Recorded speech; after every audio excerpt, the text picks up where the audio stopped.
Hi hello friends. ఇది అన్నయ్య వాళ్ళ ఇంట్లో నేను టీవీలో చూస్తున్న గార్డెన్ వీడియో అనమాట. అంటే ఇది గార్డెన్ వీడియో కాదు, లంబసింగిలో ఒక ఫామ్ హౌస్ అండి ఇది.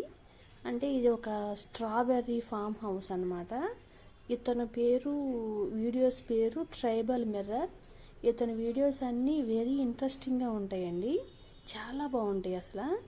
అతను చెప్పే విధానం, మాట్లాడే విధానం, అక్కడికి వెళ్ళి చూపించే విధానం నాకు తెగ నచ్చేస్తాయి. నేను ఎక్కువగా గార్డెనింగ్ సంబంధించి చూస్తాను వీడియోస్. మీరు చూసేవి స్ట్రాబెర్రీస్ అనమాట.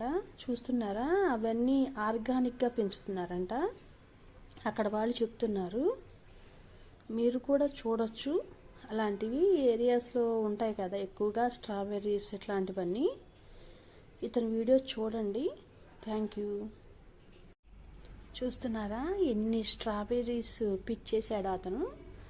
అసలు ఆ ఏరియా కూడా అతను చెప్పే విధానం కానీ, అతను వెళ్ళిన విధానం కానీ ట్రైబల్ మిర్రర్ అండి. అంటే ఒక గిరిజన ప్రాంతం అతను. అక్కడ వారే ఎక్కువగా వీడియోస్ తీస్తూ ఉంటాడు ఇతను. చాలా బాగుంటాయండి అసలు వీడియోస్ మాత్రం, వెరీ ఇంట్రెస్టింగ్. నేను అస్సలు అక్కడ వారు గిరిజన ప్రాంతవాసులు చేస్తున్న వంటలు కానీ, వారు నివసించే విధానం కానీ అన్నీ కళ్ళకు కట్టినట్టుగా చూపిస్తారండి. పాపం వాళ్ళకి అంతా ఆర్గానిక్గా పండించుకుంటారండి. వారికి ఎక్కువగా సామానం అట్లాంటివి ఏవి ఉండవు. కానీ మనం ఇన్ని సామానం, ఇంత సంపద ఉన్నా సరే మనం ఎలా ఉండగలుగుతున్నాం. ఒక్కొక్కరికి అయితే కరెంటు కూడా ఉండదు. కానీ గిరిజన ప్రాంత వాసులు మాత్రం ఎలా ఉంటున్నారో అర్థం కావట్లేదు. మనం కూడా ఒకప్పుడు, మా చిన్నప్పుడు కూడా కరెంట్ లేని ప్రాంతంలోనే మనం బతికాం కదా. చూశాడు అతను స్ట్రాబెర్రీస్ ఎలా చూపిస్తున్నాడో, గుత్తులుగా. ఇప్పుడు మన వాళ్ళందరూ గార్డెనర్స్ అందరూ టెర్రస్ పైన పెంచుతున్నారు కదా, స్ట్రాబెర్రీని ఎలా పెంచాలి అలా పెంచాలి అని. ఇదంతా ఆర్గానిక్ ఫామ్ అంట, మందులు స్ప్రే చేయరంట. మరి అది ఎంతవరకు కరెక్టో నాకు తెలియదు. గిరిజన ప్రాంత వాసులు మాత్రం కర్రలతో చేసిన వంటలు, పాపం చిన్న చిన్న గిన్నెలు, చట్టులు అంటారు కదా, వాటిలో వండుకోవడం. వర్షం వచ్చినప్పుడు కొంచెం లోపల అలాగే ఉండడం. మనకున్నన్ని సదుపాయాలు అస్సలు లేవండి వాళ్ళకి అనిపిస్తుంది అసలు నిజంగా. అవన్నీ చూస్తుంటే అసలు ఎలా ఉంటున్నారో నాకు అర్థం కావట్లేదు. ఇతను వీడియో చేస్తాడు, లాస్ట్లో కొందరికి మనీ కూడా ఇస్తూ ఉంటాడు అనమాట. నేను చూశాను, ఒక్కొక్కరికైతే శారీస్ కూడా ఇచ్చాడు. అంతా ఆర్గానిక్గా తింటున్నారు కదా, అందుకే వారికి ఎటువంటి ఇది అనిపించదు. జలుబు చేసినప్పుడు, జ్వరం వచ్చినప్పుడు మన పసుపు దుంపలు ఉంటాయి చూసారా, 2 రకాల పసుపు ఉంటుందంట దాంట్లో. పంది పసుపు ఒకటి, కోడి పసుపు ఒకటి. పంది పసుపుతో పులుసు పెట్టుకుని తింటారంట. అంటే ఆయుర్వేదం పులుసుతో సమానం అంట అది. మీకు ఈ వీడియో నచ్చితే కనుక ఇతని వీడియోస్ చూడండి. Thank you.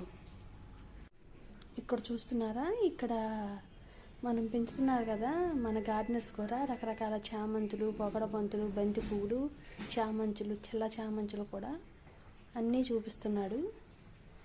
ఇవేవో దాలియానో జినియానో అంటారు కదా, ఆ పువ్వులండి. నాకు పేరు కరెక్ట్గా తెలియదు. అక్కడ ప్రైస్ కూడా రాశారు చూసారా, ఎంత బాగుందో. నేను ఎక్కువగా ఇతని వీడియోసే చూస్తానండి. ఎక్కువగా ఫామ్ హౌస్ లంబసింగి అంట. వీటిలోనే మల్టీ పంటగా సొరపాదులు కూడా వేశారు.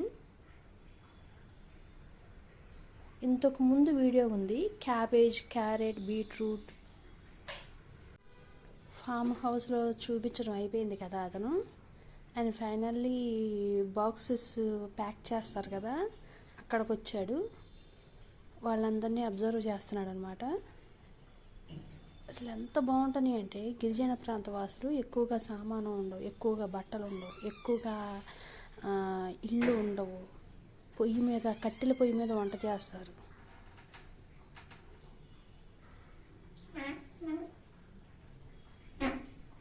నాకైతే ఇతని వీడియోస్ బాగా నచ్చాయండి. మీకు కూడా నచ్చితే ఇతని వీడియోస్ చూడండి. Thank you. అవి చూస్తున్నారా? అవి ఏంటనుకున్నారు? స్ట్రాబెర్రీలో డ్రై ఫ్రూట్ అంటండి. వాటిని ఎలా తయారు చేస్తారంటే, కాయల్ని స్ట్రాబెర్రీస్ ఉంటాయి కదా, ఫ్రూట్స్, వాటిని లైట్గా బాయిల్ చేసి ఎండలో ఆరబెడతారంట. అలా డ్రై ఫ్రూట్ కింద మారిపోతుందంట.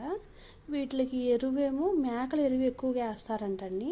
మల్చింగ్ మాత్రం కంపల్సరీ చేస్తారంట. చీడపీడలు అట్లాంటివి వచ్చినప్పుడు మాత్రం ఆర్గానిక్ కానీ చేస్తాము, నీమ్ ఆయిల్ మాత్రమే స్ప్రే చేస్తాము అని అంటున్నారు. Thank you. ఇదేమో స్ట్రాబెర్రీస్తో చేసిన జామ్ అంటండి. ఎక్కువగా విటమిన్ సి ఎక్కువగా ఉంటుందంట. వెరీ కాస్ట్ అంటండి. జామ్ ఒకటి, డ్రై ఫ్రూట్స్ ఒకటి. ఇతను చెప్తున్నాడు.